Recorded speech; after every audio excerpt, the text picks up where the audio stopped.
Hello, let's continue our Sudoku adventure with Rationally Harmonizing Differences by PjoeterBliep. So we have normal 6x6 Sudoku rules. That means in each row, each column, and each 2x3 box, we are placing the digits 1 to 6, exactly once each. Now this does continue our cipher theme week, so our letters here are going to have to be decoded to numbers. And we do that because we have the place in the grid. We have white dots and black dots with the letter inside. White dots separate digits with a difference of n, where n is whatever the letter stands for. So let's say B, we decide B equals 2. Then if B were to equal 2, then if we were to have a 2 here, then this could be a 4, because 4 minus 2 is 2. If B were 3, then maybe we would do 2, 5. 5 minus 2 is 3.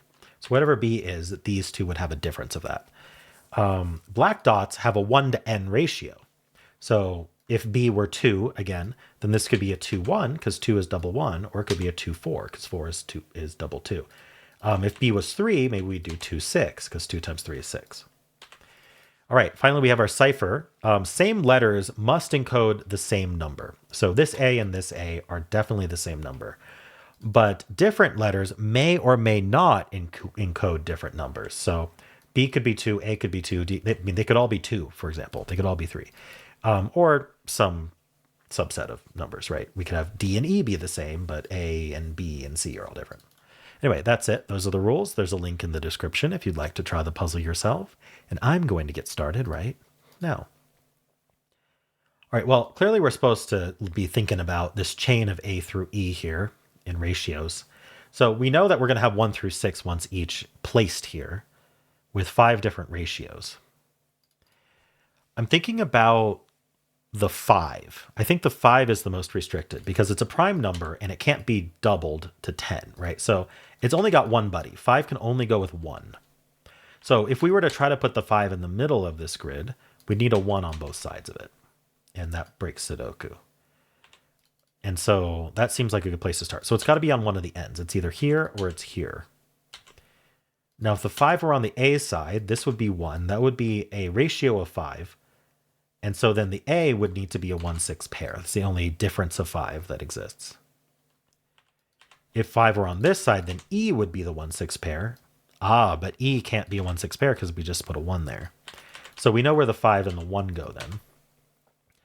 Now, from the 1, we can make any ratio.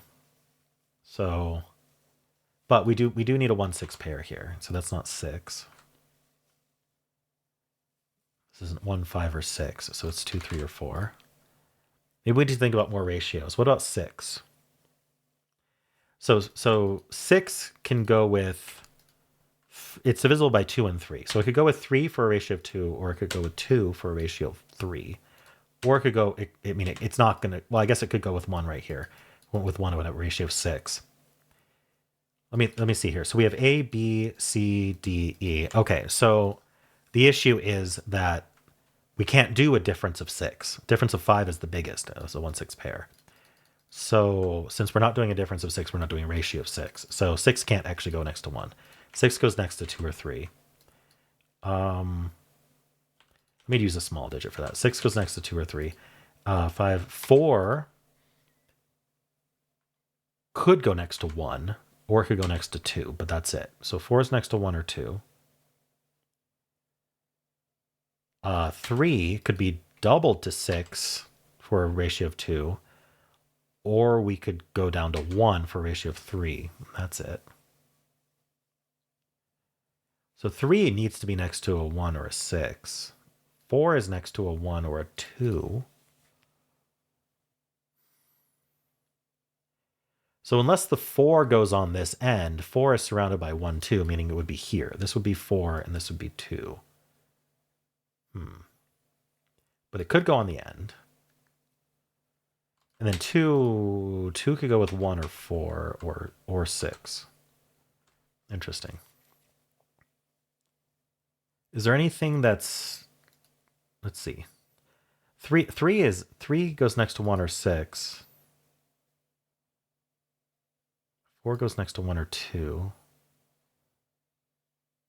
6 goes next to 2 or 3. And it could go next to this. Oh, no, it can't go next to this 1. Because that would be a 1 to 6 ratio, right? So this isn't a 6. The 6 goes over here somewhere. It's across the E. And it's with a 2 or a 3. So this is 2, 3, 6. Right?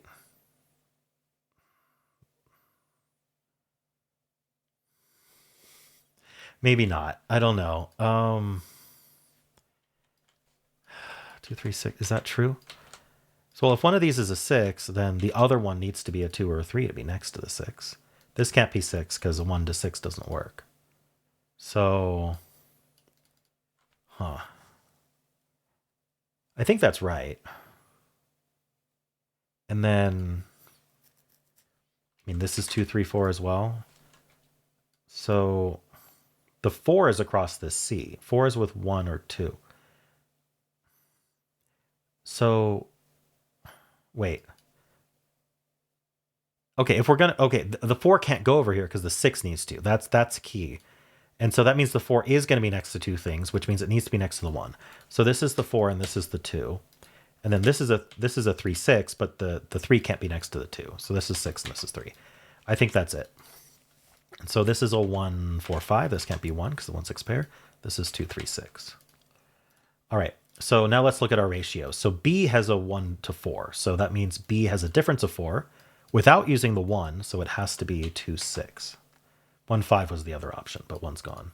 So this can't be 2 or 6. This is a 3. All right. And that makes this a pair as well. It's a 4, 5. That might help with C. Well, we're about to do C. So the C is a difference of 2. So 4 could go down to 2 or up to 6. 5 goes down to 3. Okay, not that exciting. 2 to 6, that's a 1 to 3 ratio. So D is a difference of 3. Without using 1 or 6, I think that's 2, 5. That's our minimum difference. 5 minus 2 is 3. So that's a 6, that's a 1, that's a 6, that's a 2. This is a 3, 4 pair, and we can resolve it, 4 and 3. So that's not 4. E has a difference of, has a 1 to 2 ratio. E has a difference of 2. So we have 1, 2, 4, 5 left. 5 can't, so it's a difference of 2, right? Yeah. 5 we can't get down to 3, so not 5. 1 can't get up to 3, so this is a 2, 4 pair. That makes that 5 and 2. That makes this a 1 and a 5. That's a 4. Okay, let's get these pairs. This is a 3, 5 pair, and this is a 1, 6 pair. What's up here? These pairs, a 1, oh yeah, so this is the 1, this is the 5, so that 5 there. And then these two are 3, 4, so that's 3 and that's 4. So this can't be 3, I guess. That's a 2, 6 pair, so this is a 1, giving us 6 and 1. 2 or 6. C has a difference of 2. So this has to be even. So that's 4 and that's 5. That's 3 and 5. That's 2 and 4. That's 6 and 2. That's 6. And then we've got the 2 and the 3, and we're done. Because I should explain that this was even, so this had to also be even because we have a difference of 2. You can't change parity. The only options here were even digits. I didn't explain that well enough. All right. Well, that was neat, PjoeterBliep. Really interesting how this chain ended up being forced. Like I thought there'd be some leeway with the ratios, but there wasn't. That was really interesting. And then the clean way to tell us which way, where to start with the 5. So we didn't have to think about both directions. All right. Well, how'd you do?